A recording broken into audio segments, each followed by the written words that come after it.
Panama के जजों का नंबर आएगा? आप समझते हैं कि इन पनामा जजों पर कोई हाथ डालेगा सर? अगर कानून ने परवेज मुशर्रफ पे हाथ डाला है तो फिर कानून को इन जजों पे हाथ डालना पड़ेगा ताकि आइंदा लोगों को ये पता चले और जजेस को ये पता चले कि हम बैठे अदालतों में प्रैक्टिस कर रहे होते हैं, रियासत हमें जज बना देती है, फिर हम उसको अपना सोर्स ऑफ इनकम बनाते हैं।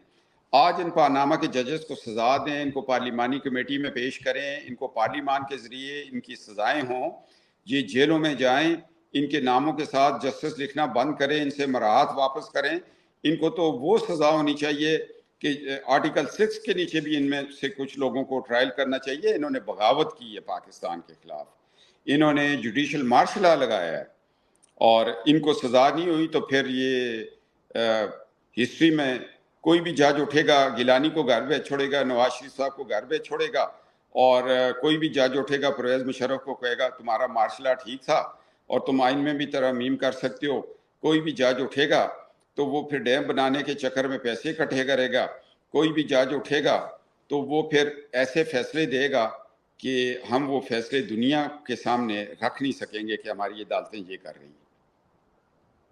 सर, साकिब निसार के मुतल्लिक इंकशाफ हुआ है कि वो टॉप सिटी में से बाकायदा हिस्सा लेते रहे हैं, जो कि एक बहुत बड़ा जुल्म है। पूरी की पूरी सोसाइटी हथिया कर ले गए फैज हमीद साहब। आप क्या समझते हैं कि इसमें साकिब निसार साहब को बुलाना चाहिए, पूछना चाहिए उनसे? सर, साकिब निसार साहब पे बहुत बड़े चार्जेस हैं। जस्टिस मुनीर के बाद अगर बदनाम ज़माना कोई जज चीफ जस्टिस है इस वक्त जिंदा है तो वो साकिब निसार है। साकिब निसार ने न सिर्फ जिस सिटी का आपने नाम लिया उसमें हाथ मारे, इन्होंने बड़ी जगह हाथ मारे। आसान सी बात है, FIA इन 5 जजेस को कहे कि जी अपने पासपोर्ट्स ले आएं, इनसे ये पूछा जाए कि आप दौरान सर्विस किस किस मुल्क में जाते रहे, आपके क्या लिंक्स हैं, आपके बच्चे कहाँ पढ़ते रहे, पैसा कहाँ से आया। एहतसाब यहीं से शुरू कर लें। इन जजेस के सिर्फ पासपोर्ट्स ले लें, किसी ने टर्की में पैसा पार किया, किसी ने दुबई में किया, किसी ने UK में कर दिया, और ये तो राज खुल जाएगा ना जी। अच्छा, एक चीज और भी है। आज एक सीनियर सहाफी ने स्टोरी की है कि साकिब निसार ने इस बात को माना है कि उनके फैज हमीद के साथ राब्ते थे और डिक्टेशन लेते थे। तो क्या साकिब निसार साहब जो हैं आने वाले दिनों में आपको इमरान खान साहब और फैज हमीद की तरह गिरफ्तार होते हुए इस केस में, खासतौर पे ये पनामा वाला केस में गिरफ्तार होते हुए नजर आ रहे हैं? सर देखिए जी, 2 बंदे तो कभी नहीं बच सकेंगे। एक इजाजुल एहसन जो मॉनिटरिंग जज थे जी, और जो रहमत जज थे, इन दोनों के आपस में राब्ते थे। रहमत जज बताएंगे कि जी मुझे कौन आके डिक्टेशन देता था, कैसे फैसले देखे जाते थे। तीसरा एक बहुत बड़ा मुजरम इस पूरे ड्रामे का एजाज अफजल है, जिसको फैज हमीद ने एक FIR दिखाई कि ये देखो तुम्हारा भाई 10 लाख रुपया इकबाली बयान सुनाए। वो मैं अगर आप चाहें तो मैं इकबाली बयान आपको सेंड कर सकता हूँ जी, कि प्लीज एक सेंड मुजरम कीजिएगा, बता प्रोग्राम रहा में है कि चलाएंगे। इजाज अफजल के भाई ने मुझे पैसा दिया और मक्खन शाह को मैंने मर्डर किया, और उसका होलिया बताया, फलां पजेरों में आया था, फलां उसकी दाढ़ी इतनी सी थी, उसके घुंघराले बाल थे। ये सारा जब सुनाया तो फिर इसको मजबूर किया कि तुम ये फैसला हम लिख के लाए हैं, तुमने सिर्फ साइन करना है। इजाज अफजल ने साइन कर दिया और अपने भाई को उस मक्खन कत्ल केस में बचा लिया। जो बंदा अपना इकबाली बयान दे रहा है वो जेल में जाता है, वो जेल में मर जाता है, केस ही खत्म हो गया। मगर ये केस फैज हमीद के पास सारा रिकॉर्ड में था और उसने इसको दिखा के तो फैसला ले लिया। सिर्फ आप 11 वॉल्यूम्स जो लिखे गए हैं, JIT को कहें यार ये 11 उन्होंने भी नहीं पढ़े हुए जो इन्होंने पेश किए हुए हैं।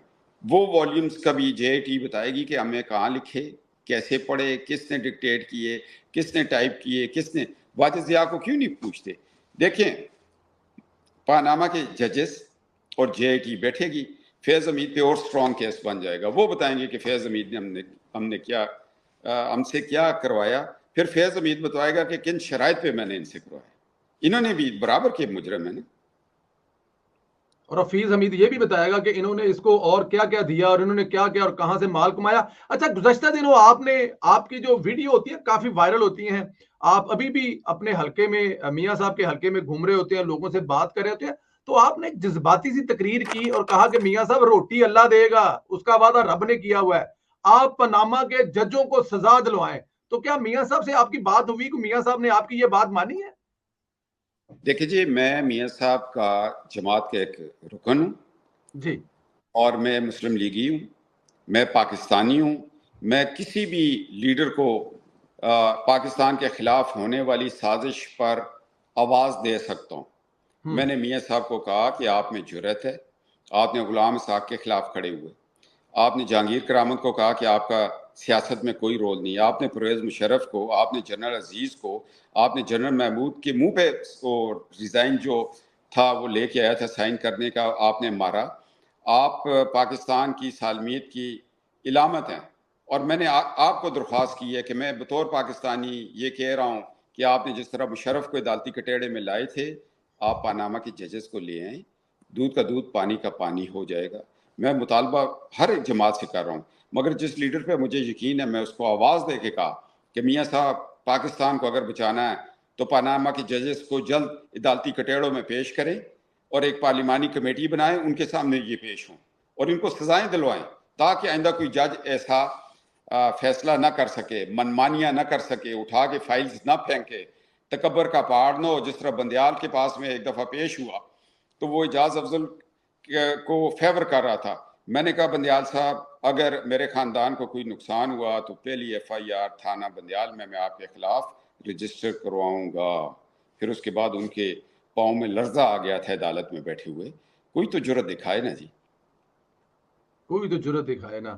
سر عمران خان صاحب بڑی کمپلین کر رہے ہیں کہ ان کو ڈیتھ سیل میں رکھا ہوا ہے، بڑا ظلم و ستم کیا جا رہا ہے. آپ بھی تو عمران خان صاحب کے دور حکومت میں جیل میں رہے نا سر، آپ کو کیا یہ سہولتیں موجود تھی، یہ بکرے شکرے اور دیسی مرغی اور اگا؟